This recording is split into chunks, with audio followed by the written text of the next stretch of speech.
Naniniwala si Deputy Majority Leader at Iloilo, Representative Janet Garine, na dapat gamitin na ang oversight power ng House of Representatives para panagutin ang mga opisyal at kawani ng gobyerno na responsable sa pagpapahirap sa buhay ng mga Filipino. Ginawa ni Garin ang pahayag sa pagdinig ng Murang Pagkain Super Committee na isinagawa ngayong araw.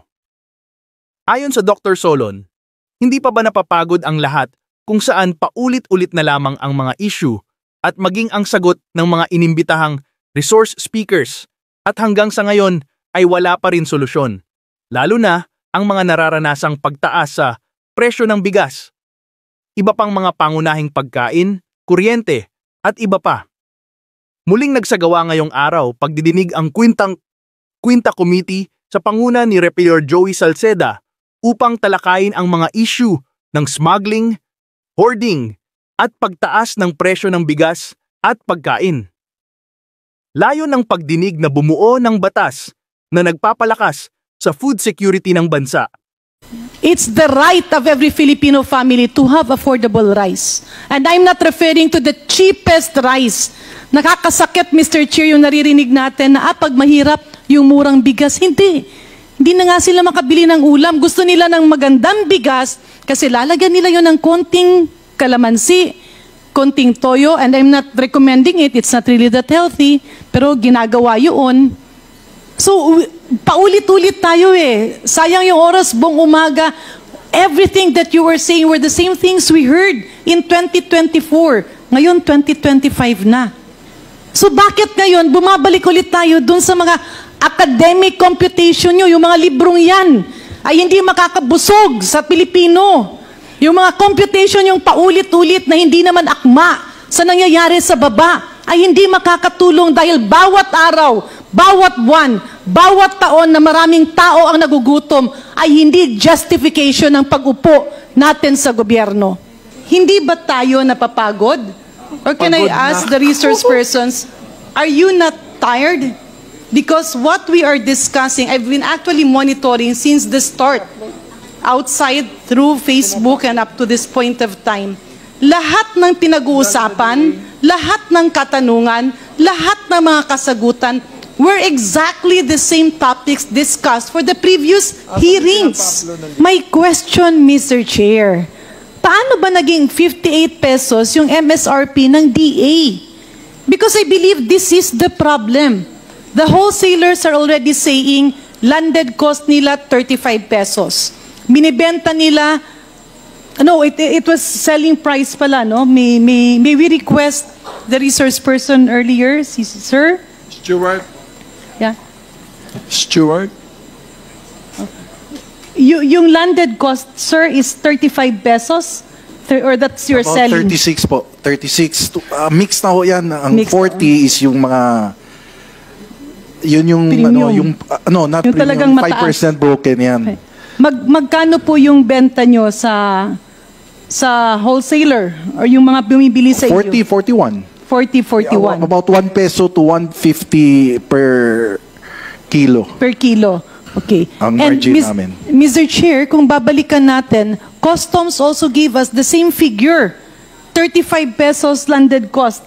Ascom Maronilla, tama po ba? Yes, Your Honor. About that...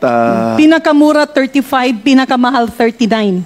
Mga ganun po. Yes, that I remember, Mr. Chair, those were the figures given the previous hearings. Kaya ang tanong, bakit naman si DA may MSRP na 58 pesos? Saang planeta po ito nang galing, Mr. Chair?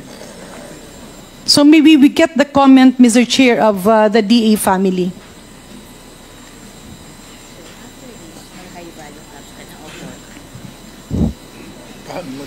Bakit MRSP nyo? Ang minimum, this is maximum suggested retail price is at 58 pesos. Where in fact, some areas are selling it at 45 to 47 pesos max, even 49.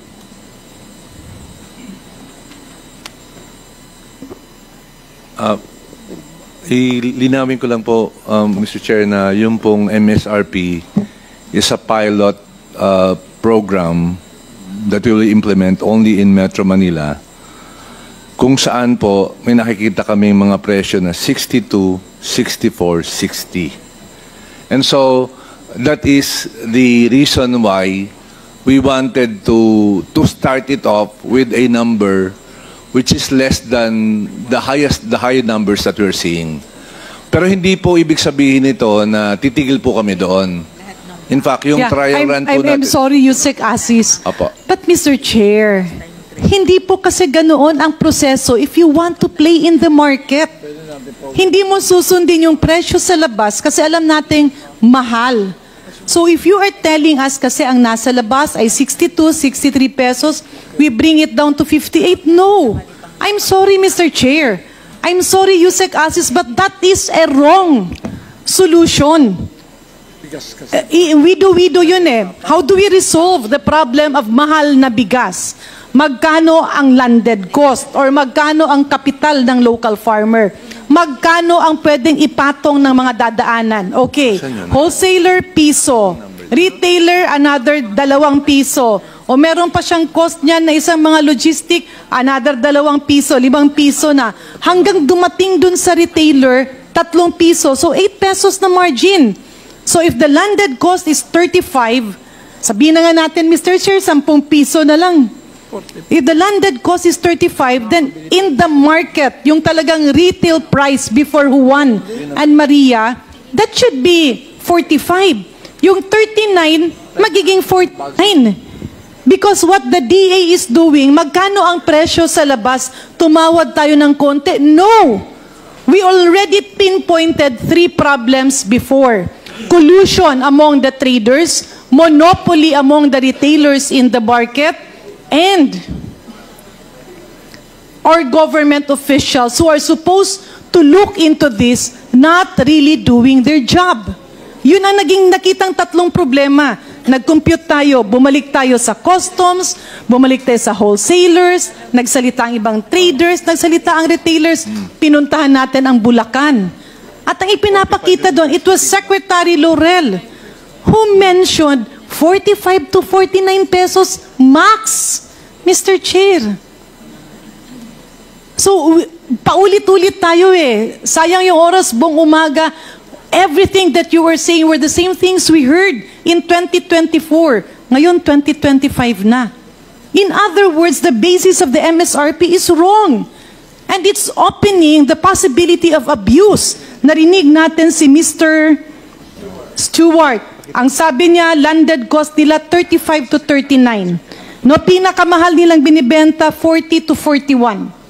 Ngayon, binibenta ng mga retailers, I'm not sure if it's coming from them, but I'm seeing 47, 48, 50. Ang pinakamahal yung black rice, 65 by 70. Eh bakit kayo mag-MSRP ng 58?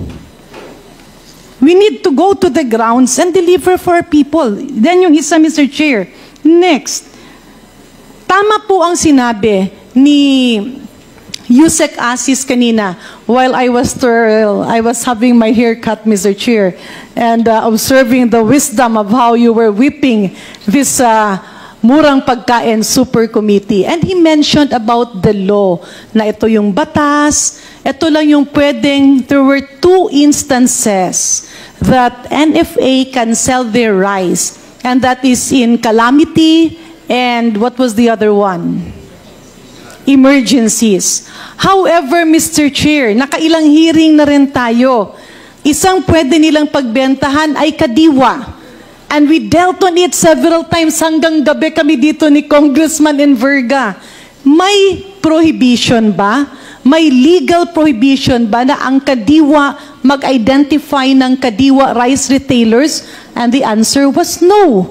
We had a special meeting at the office of the Speaker together with Manila and Quezon City congressmen and the DA family and NFA. What was agreed upon? Yung aging rice that was 500,000 kilos on December, 1.5 billion kilos on January, 1.5 million kilos on February, at baka medyo mataasan daw, and then 3 million kilos on March.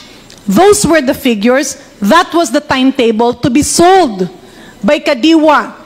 to their retailers at 29 pesos and the NFA rice retailers in the market to sell it at 32 to 33 pesos. Yan na, Mr. Chair, ang napag-usapan eh. So bakit ngayon bumabalik ulit tayo dun sa mga academic computation nyo, yung mga librong yan ay hindi makakabusog sa Pilipino. Yung mga computation yung paulit-ulit na hindi naman akma sa nangyayari sa baba ay hindi makakatulong dahil bawat araw, bawat buwan, bawat taon na maraming tao ang nagugutom ay hindi justification ng pag-upo natin sa gobyerno. I'm sorry, Mr. Chair. No? Minsan mahirap kasi. We should not be pushing you because it's not only an obligation. It's the right of every Filipino family to have affordable rice. And I'm not referring to the cheapest rice. Nakakasakit, Mr. Chair, yung naririnig natin na pag mahirap, yung murang bigas. Hindi. Hindi na nga sila makabili ng ulam. Gusto nila ng magandang bigas kasi lalagyan nila yun ng konting kalamansi, konting toyo, and I'm not recommending it. It's not really that healthy, pero ginagawa yun. Kaya, Mr. Chair, balikan natin. Where are we going? What is the direction of the Department of Agriculture in this? Napag-usapan na yung presyo. Ang sabi nyo, December, before mag-New Year, it will be in the market. Sabi nyo, January, andyan na. O nasaan na yung ating kadiwa rice retailers? Di ba?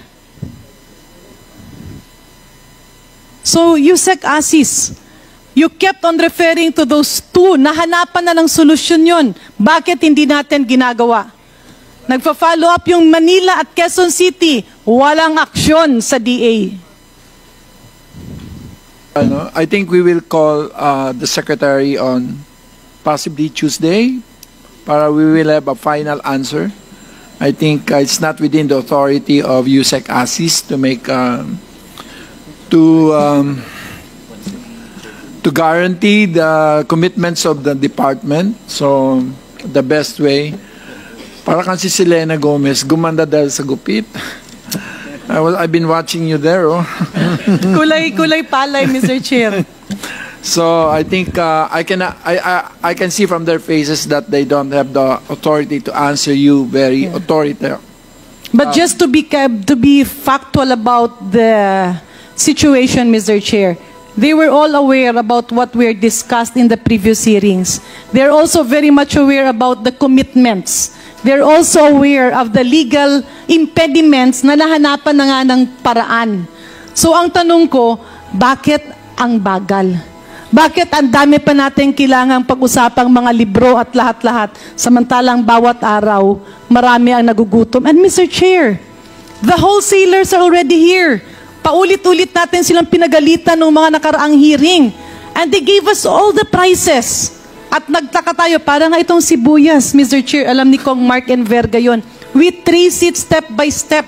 At nakita na ando dun, pinatawag yung supermarkets. The profit was 5 to 10%.